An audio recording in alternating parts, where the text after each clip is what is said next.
Citizens of Super Earth, I want to offer my sincere apologies because I've let you down. Yeah, I really thought the game had cross-progression, and you should have seen my face when I launched it on PC for the first time. I linked my PSN account and saw absolutely nothing, like literally nothing. My entire PlayStation 5 progress didn't transfer, and I had to start from scratch. So please, don't be surprised if my character's level looks embarrassingly low. You know, Sony is a really interesting company. You can love them, you can hate them, but there's one thing they've mastered: pumping out The Last of Us and Horizon remakes and remasters. But when it comes to the one remaster the gaming industry actually needs, Sony is doing everything to ignore the elephant in the room. Meanwhile, we're out here desperate for our next Bloodborne fix. And I'm not even joking, it's actually driving me insane. But don't worry, a Bloodborne on PC via emulator video is coming soon. Today though, we're diving into Helldivers 2, a game that shook the gaming community last year and is still going strong. But with a massive asterisk, because both the players and the developers, along with the publisher, have been through 9 circles of hell that no one will ever forget. Helldivers 2 is truly a game that, from the moment it launched, secured its place as one of the best co-op shooters ever made. A year after release, we can confidently say that the game not only lived up to fan expectations, but also massively expanded its audience thanks to its unique gameplay. Meanwhile, the developers worked tirelessly to completely undo all that success. But we'll get to that in a bit. At launch, the game received overwhelmingly positive reviews from both critics and players. Fans especially appreciated the perfect balance between challenge and fun. One of the game's biggest standouts? The dynamic event system, where random encounters on the map force players to improvise and make split-second decisions. A year ago, when the game first launched, I was honestly surprised by how little it actually takes to attract an audience to your project. Think about it. Helldivers 2 is all about humor and satire, an engaging co-op experience, and most importantly, gameplay flexibility. From a ton of customization options, gear, and weapons, to the ability to choose your own playstyle and adapt to whatever the battlefield throws at you. The game encourages you to use the most optimal tools for the job, like when it'd be wiser to swap out your favorite gun for something else. But here's the thing, you can still play however you want and win. Unless we're talking about Super Helldive mode, in which case, you better think carefully about your loadout, because let me tell you, that mode is brutal, but even then, it's still insanely fun. I just realized something. The game design in Helldivers 2 does something really smart. It doesn't try to please everyone. Helldivers 2 has a clear and specific goal to deliver an intense, co-op-driven experience. This focused approach is exactly why the game succeeds in its niche instead of spreading itself too thin by trying to cater to every possible player. It doubles down on teamwork, something that's ironically missing from a lot of so-called co-op games these days. In Helldivers, your most valuable assets are communication, coordination, and precision. The game rewards team-based decision-making rather than relying on flashy spectacle or shallow mechanics to carry it. And that is exactly why Helldivers 2 is one of the few co-op games that actually respects its audience. It's not just some mindless enemy-mashing simulator. And on top of that, the game absolutely crushed a lot of AAA titles when it launched. At that same moment, games like Skull and Bones and Suicide Squad hit the market. Titles that, according to their publishers, were supposed to thrive because, you know, live service. I mean, failure wasn't even a possibility, right? After all, people just love battle passes, cosmetics, and spending ridiculous amounts of money on a store full of useless crap. Too bad the suits in boardrooms still haven't figured out what actually makes players engage with their games. Oh well. Overall, 2024 will be remembered for some pretty solid big-budget projects that really stood out thanks to their unique features, whether it was the story, gameplay, soundtrack, or even just the sheer number of skins for the main character. And when it comes to the question of how the year went for Helldivers, there's really just one image that perfectly sums up the game's state. From it's over to we're back. Not in months or weeks, but literally just days. For the game, its early life cycle wasn't just good, it was phenomenal.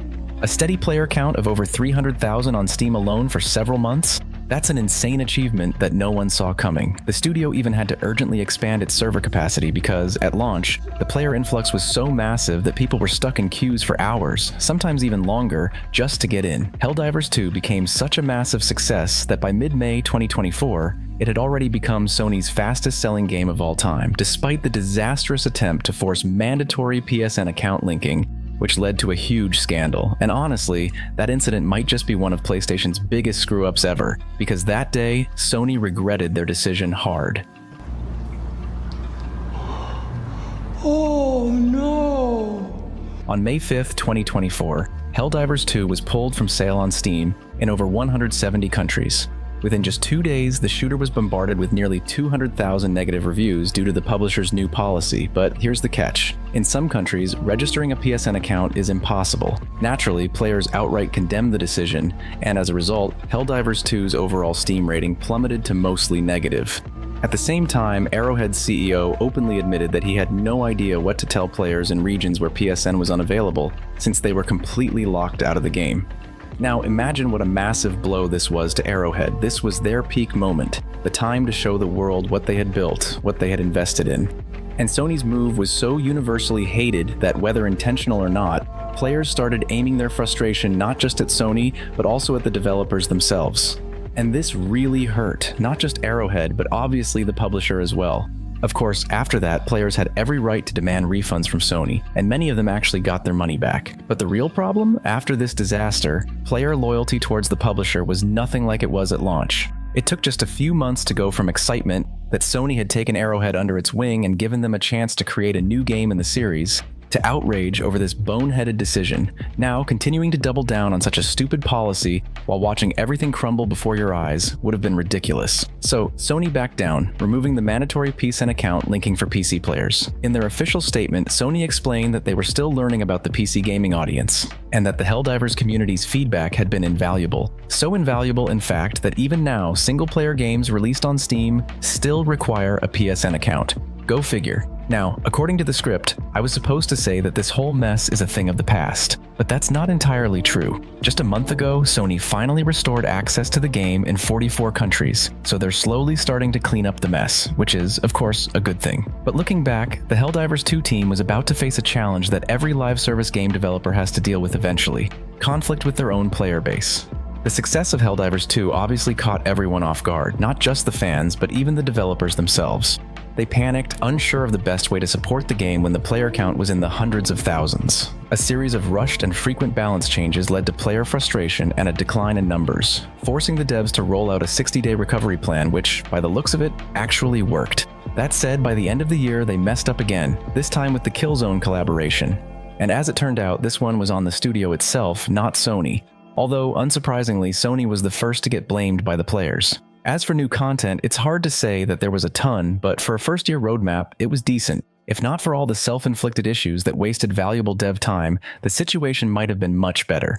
That being said, the player base is still strong. After the big update, the concurrent player count hasn't dropped below 50,000, which is pretty impressive. The lowest point was back in September, when the daily peak hovered around 15,000 players.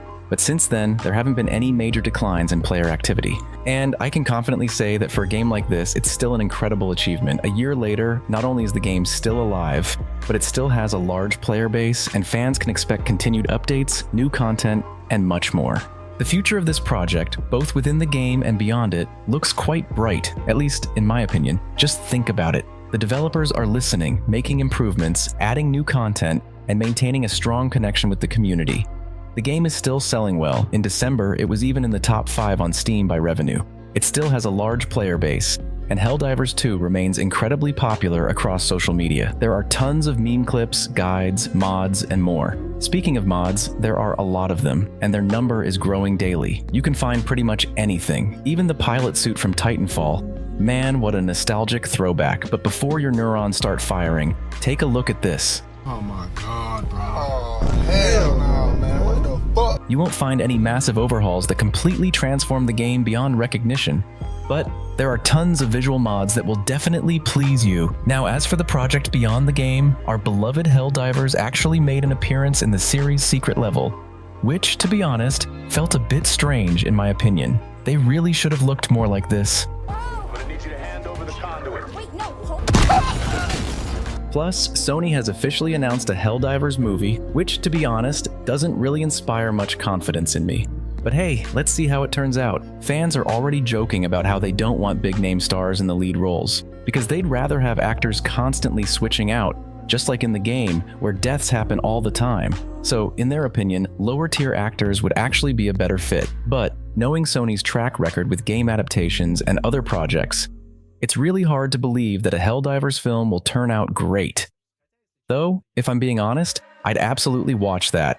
Take notes from Sonic and just dive right in. Good luck. Now, back to the game itself. Here's what I'd love to see added to the project this year. First, we absolutely need more vehicles. Tanks, motorcycles, quad bikes. Give us everything. Second, a raid mode would be amazing. Something that opens once a week where you drop in, complete challenges, and get gear, currency, and other rewards. Maybe even a survival mode. Kind of like Call of Duty Zombies with endless waves of enemies. That would be incredibly fun, in my opinion. Third, I really want to see a city biome filled with bugs and robots. Though, according to insider info, we might already be getting a massive Super Earth battle this year.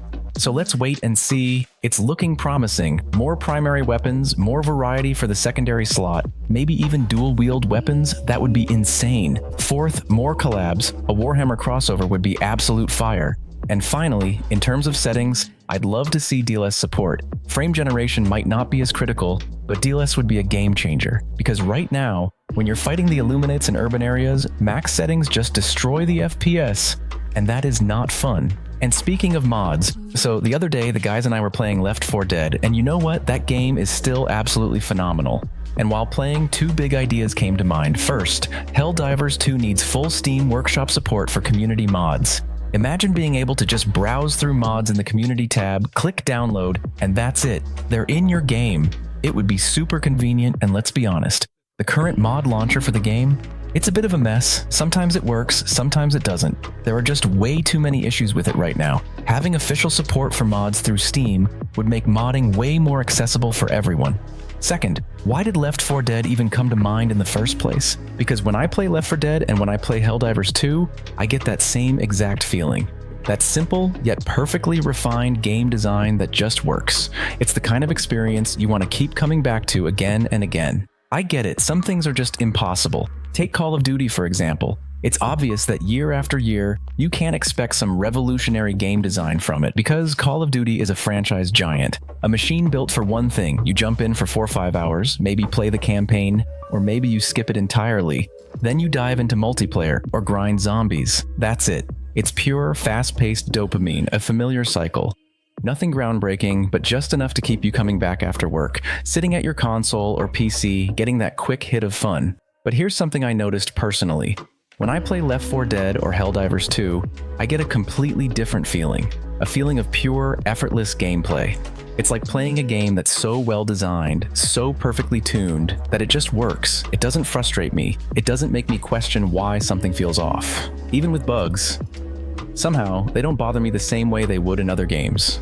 Helldivers 2 is full of bugs. And yeah, that's just the truth. Visual bugs, gameplay bugs, they're everywhere. But every time you run into one, there's this weird feeling of joy bubbling up inside. Like, take that famous bug, the one where you get launched, and your character just face plants, then starts sliding across the ground at insane speed, and you're just sitting there like, okay, this is hilarious. Does it ruin your gameplay? No, you can stand up anytime. It's not game-breaking. Or what about that collision bug, where you run into some object and just clip into it? Is it annoying? Not really. It just looks funny. We even had a match where some dude got stuck in the textures, and you know what? We laughed our asses off. Does it actually mess with gameplay? Not at all. You can respawn in 2 seconds, grab your gear, and keep going.